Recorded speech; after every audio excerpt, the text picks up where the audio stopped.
Allez, suite de ma vidéo sur ma collection Neo Geo AES, où là je vous ai mis donc le verso des boîtes.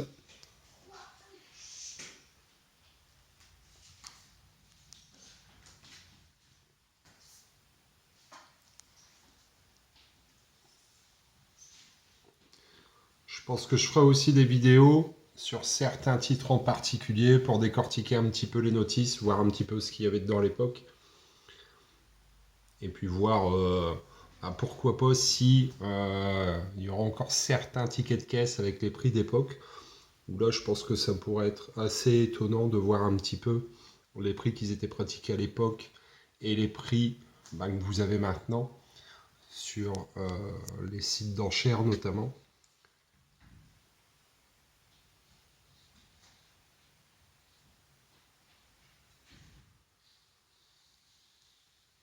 Donc on peut voir que c'est assez dépareillé entre les versions selon la région.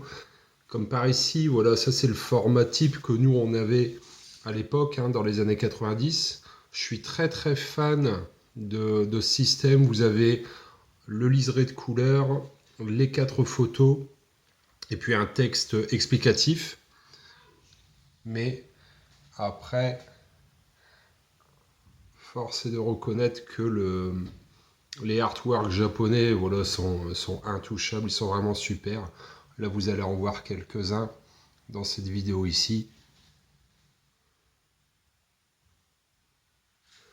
Effectivement, quand on avait une Super Nintendo à la maison et qu'on voyait ce genre de jeu tourner, que ce soit en salle d'arcade ou dans les magasins, ouais, franchement, ça donnait envie.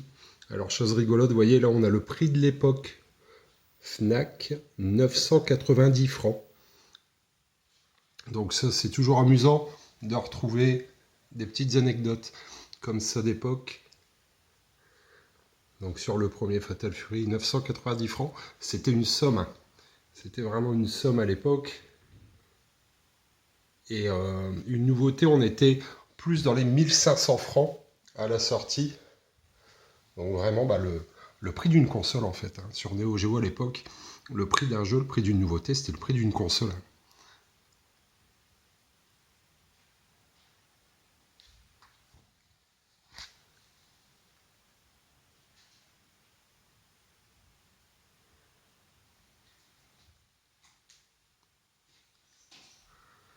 Vous voyez par exemple Fire Suplex 3 Kunbunt en version occidentale. Vous n'avez pas, voilà, comme ici, la version qu'on avait chez nous avec les 4 images typiques. Là vous avez des dessins qui sont franchement excellents, quoi, qui mettent vraiment en avant. Sur celui-ci, c'est pareil, qui mettent vraiment en avant le design.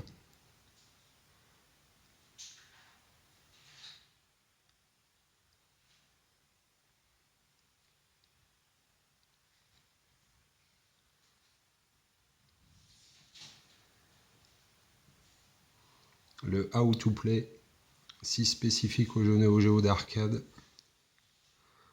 Donc voilà, on se prenait pas la tête à l'époque à voir un tutoriel qui vous disait que tel bouton s'était sauté, voilà, machin, pendant 1 heure et demie avant de commencer vraiment à s'investir dans un jeu vidéo. C'était du plaisir immédiat, surtout l'arcade.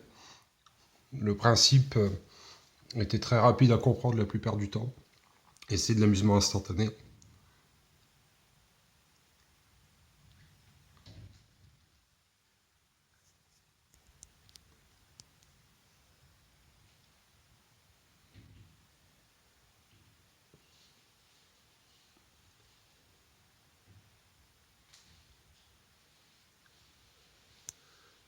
Voilà, le premier Super Sidekick, les graphismes sont quand même fous pour l'époque.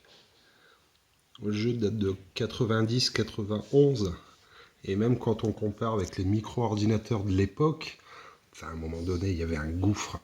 Gouffre que vous n'avez plus aujourd'hui entre les constructeurs. Aujourd'hui, une société qui se lancerait dans une machine à la technologie démesurée, comme l'a fait la Neo Geo à l'époque, mais aucune société prendrait ce risque-là. Le risque de se planter, c'est...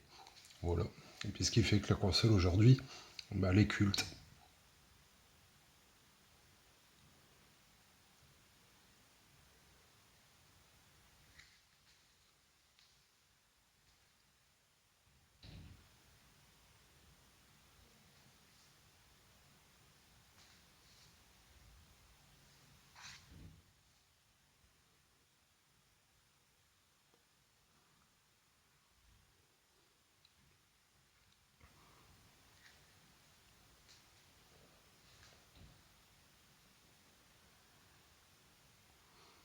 Voilà, le premier Samurai Shodown.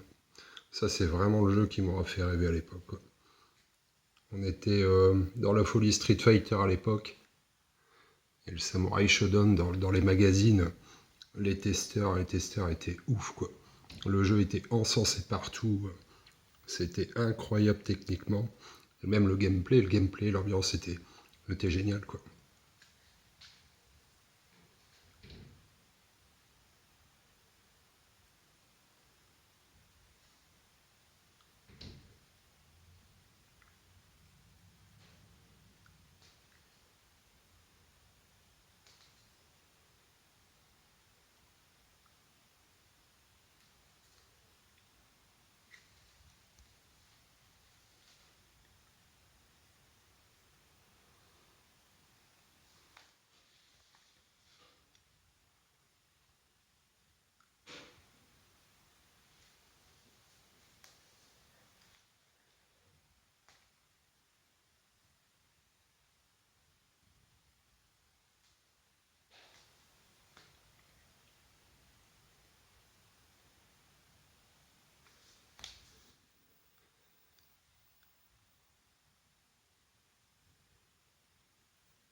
Crash Rally, un de mes favoris de l'époque.